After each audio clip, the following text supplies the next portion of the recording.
माध्यमांवरून मिळालेल्या माहितीनुसार पंकजा मुंडे या सकाळी छत्रपती संभाजीनगर येथून लातूरकडे रवाना होणार होत्या. मात्र उड्डाणापूर्वी नेहमीप्रमाणे करण्यात येणाऱ्या तपासणी दरम्यान हेलिकॉप्टरमध्ये तांत्रिक बिघाड असल्याचं आढळलं.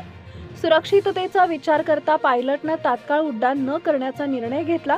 परिणामी पंकजा मुंडेंना आपला दौरा आणि सभांची वेळ पुढे ढकलावी लागली.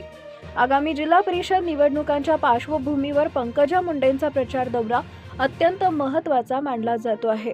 आज लातूर नंतर सोलापूर जिल्ह्यातील मंद्रुप आणि कुंभारी इथं सायंकाळी 6 आणि 8 वाजता त्यांच्या सभा नियोजित आहेत.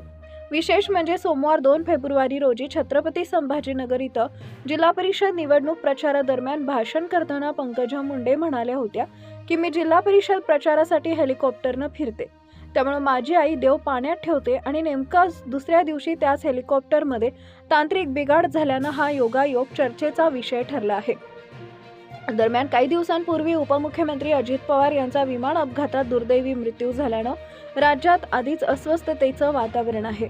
अशा पार्श्वभूमीवर मंत्री पंकजा मुंडेंच्या हेलिकॉप्टरमध्ये बिघाड झाल्याची बातमी समोर येताच पुन्हा एकदा खळबळ उडाली आहे. सुदैवानं हा बिघाड वेळेत लक्षात आल्यानं मोठा अनर्थ टळला असून पंकजा मुंडे सुरक्षित असल्याची माहिती समोर आली आहे.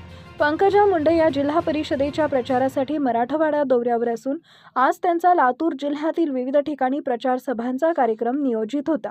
हेलिकॉप्टरमध्ये बिघाड झाल्यामुळे काही सभांचे वेळापत्रक बदलावे लागले. मात्र परिस्थिती नियंत्रणात आणत त्यांनी तत्काळ दुसऱ्या हेलिकॉप्टरची व्यवस्था करून पुढील प्रवासाची तयारी केली आहे.